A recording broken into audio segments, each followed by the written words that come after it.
Le Seigneur soit avec vous. Évangile de Jésus-Christ selon saint Jean. Jésus avait rassasié 5000 hommes et ses disciples l'avaient vu marcher sur la mer. Le lendemain, la foule restée sur l'autre rive se rendit compte qu'il n'y avait eu là qu'une seule barque et que Jésus n'y était pas monté avec ses disciples qui étaient partis sans lui. Cependant, d'autres barques venant de Tibériade étaient arrivées près de l'endroit où l'on avait mangé le pain après que le Seigneur eut rendu grâce. Quand la foule vit que Jésus n'était pas là, ni ses disciples, les gens montèrent dans les barques et se dirigèrent vers Capharnaüm à la recherche de Jésus. L'ayant trouvé sur l'autre rive, ils lui dirent « Rabbi, quand es-tu arrivé ici ?» Jésus leur répondit « Amen, amen, je vous le dis, vous me cherchez, non parce que vous avez vu des signes, mais parce que vous avez mangé de ces pains et que vous avez été rassasiés.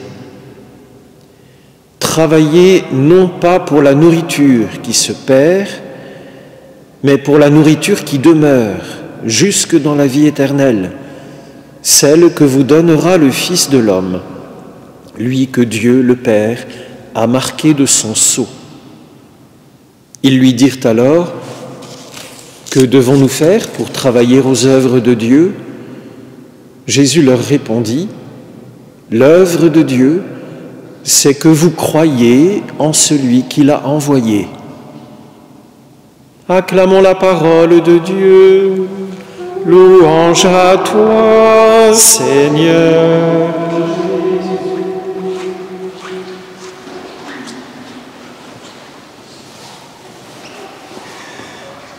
Pour ceux qui, parmi nous, ont eu la chance d'assister au mardi de la parole sur le livre de l'Exode avant le confinement, ils savent que le temps du désert, le temps de l'Exode, est un temps où il n'y a pas d'ennemis.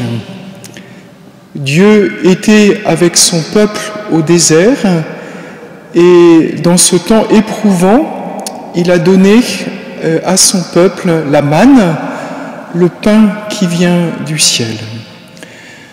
Le chapitre 6 de l'Évangile selon saint Jean, dont nous entendons des extraits tout au long de cette semaine, nous rappelle le livre de l'Exode. Et ici, nous ne sommes plus tout à fait avec le signe du pain qui a été donné à cette foule, le pain en abondance qui a rassasié cette foule.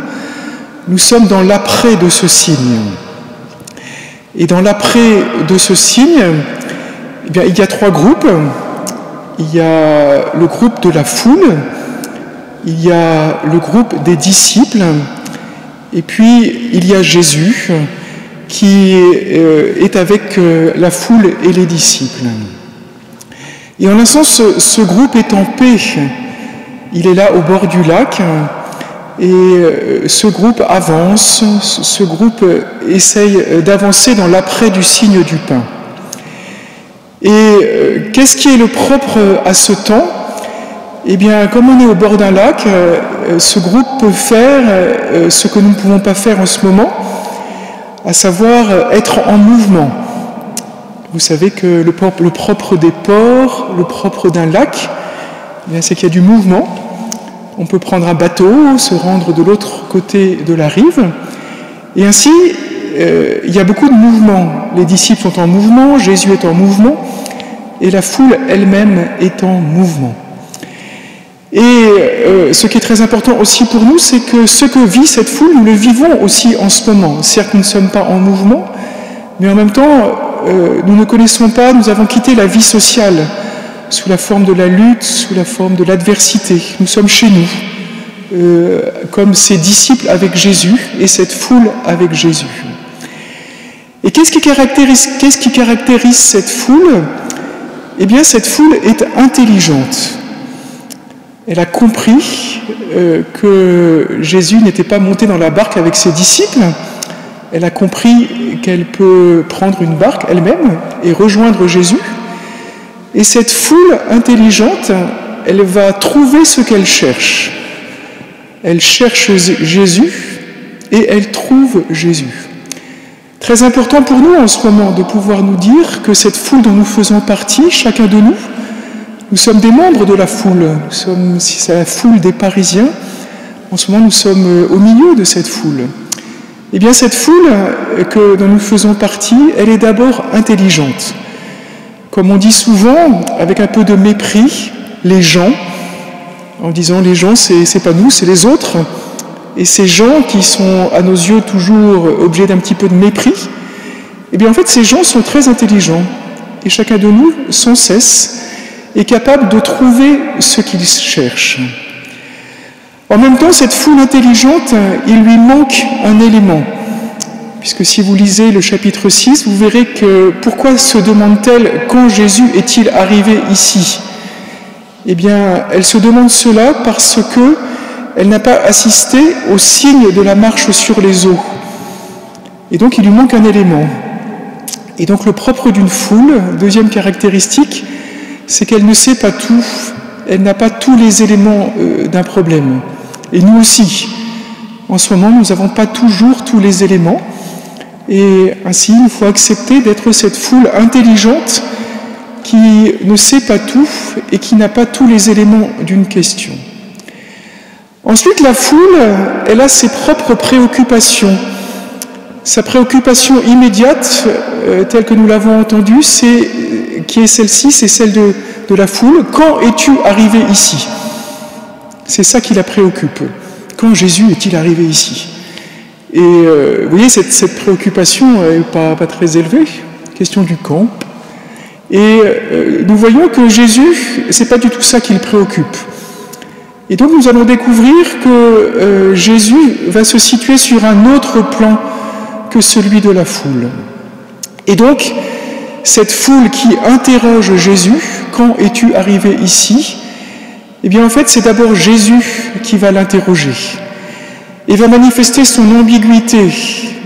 Certes, cette foule le cherche, mais Jésus va dire, au fond, vous me cherchez, non parce que vous voulez croire, mais parce que vous avez mangé, été rassasié. Ce qui motive votre recherche fondamentalement, eh bien, c'est cette nourriture que vous cherchez et dont vous avez besoin. Et puis Jésus, eh bien, continue. Et puis dit ceci, mais œuvrez, dit-il, non pour la nourriture qui se perd, mais celle qui demeure en vie éternelle. Et donc un dialogue s'engage, un très beau dialogue où la foule pose une question, Jésus répond, et ça amène la foule à poser une nouvelle question. Elle a bien compris qu'il fallait œuvrer, il fallait travailler, alors elle dit, mais que devons-nous faire pour œuvrer les œuvres de Dieu ? Vous voyez, très belle question. Et ainsi, cette foule intelligente, elle est profondément intelligente. Et nous-mêmes, nous sommes profondément intelligents. Nous sommes capables d'entrer dans un vrai dialogue avec Jésus. Et Jésus continue, et à nouveau, il se situe sur un autre plan. Il dit, vous vous demandez ce qu'il faut faire, et puis Jésus dit, œuvrez. L'œuvre de Dieu, c'est que vous croyez. Il veut conduire cette foule à croire, parce que la foi est le point de départ fondamental de la relation à Jésus et à Dieu. Et donc, si on n'a pas pu poser le fondement de la foi, eh bien, on va pas pouvoir avancer dans cette relation à Jésus. Qu'est-ce que nous découvrons au fil de ce dialogue ? Qu'au point de départ, l'ambiguïté est du côté de la foule. Elle n'est pas au clair, selon Jésus, sur ses motivations, sur sa quête. Et puis ensuite, de manière étonnante, nous découvrons que l'ambiguïté, l'ambivalence, elle est du côté de Jésus, ensuite. C'est Jésus qui est très subtil. C'est Jésus qui n'est pas très clair, pas très facile de comprendre. On lui pose une question, il ne répond pas. Ensuite, la foule se situe sur un certain plan. Lui, il change le plan. Et il oblige la foule à entrer dans un dialogue très subtil, où il va falloir avancer avec lui le suivre pas à pas. Comment comprendre alors que cette foule avec qui Jésus est entré dans un dialogue très sympathique, un dialogue très profond, progressivement, cette foule va vouloir le tuer. Elle va trouver au fond qu'il est trop subtil. Et finalement, cette même foule qui est au bord du lac, eh bien, parmi cette foule, certains vont partir, il y a même des disciples qui vont partir, et ultimement, cette foule sera au pied de la croix et criera « Crucifie-le ». Cette foule voudra crucifier Jésus. Pour aller jusqu'au bout, ce qu'il nous faut comprendre, c'est que nous ne sommes pas dans la situation de cette foule. Nous ne sommes pas au bord du lac. Nous sommes ces lecteurs de l'Évangile selon saint Jean. Nous sommes ceux qui, et vous, qui êtes ici, qui entendez la proclamation de l'Évangile. Vous êtes ceux qui viennent après, et vous n'êtes pas contemporains de cette foule, ni des disciples, ni de Jésus. Vous êtes des lecteurs de l'Évangile, et vous êtes aussi ceux qui entendent la proclamation de la parole. Et cette parole fait son chemin en vous. Alors qu'est-ce qui se joue dans l'Évangile selon saint Jean ? Eh bien, ce qui se joue d'abord, c'est que saint Jean nous manifeste l'histoire comme un drame joannique. Et ce drame conduit à ce que celui qui est donné, celui qui est subtil, celui qui a une parole qui passe par des subtilités, des ambiguïtés, une ambivalence qui va conduire à des malentendus, eh bien, ultimement, celui-ci va être sur une croix. Il va être crucifié. Et ainsi, l'histoire, c'est d'abord l'histoire d'un Dieu crucifié et d'un homme crucifié avec ce Dieu, les disciples. Et ainsi, en ces jours, tandis que nous sommes confinés, eh bien, comme chrétiens, nous n'annonçons pas des stratégies, nous n'annonçons pas des plans. Nous savons que l'histoire sera toujours marquée par un drame, qu'elle sera toujours dramatique, et que ce drame, nous en voyons tous les jours une expression spontanée, immédiate, c'est la mort. Et que personne ne pourra lever ce drame de la mort. Nous ne pourrons que l'affronter, nous y confronter. Qu'ensuite, eh bien, ce qui nous est donné de faire, eh bien, c'est ce que l'Évangile nous demande. Qu'est-ce qu'il nous demande au fond ? Eh bien, si nous ne pouvons pas échapper à ce drame, nous pouvons au moins faire quelque chose, et que Jésus nous demande si nous sommes disciples. C'est d'entrer dans le travail de la foi, de comprendre que Jésus est très subtil. Alors soit nous fermons le livre, soit nous-mêmes, nous sommes comme cette foule, et puis finalement nous disons, au fond Seigneur, tu es trop subtil, c'est trop compliqué. Tu es sur un plan, puis sur un autre, c'est pas clair ce que tu nous dis. Soit nous nous disons, au fond, si Jésus est subtil, c'est parce que la réalité est subtile. C'est parce que les choses ne se donnent jamais en blanc et en noir.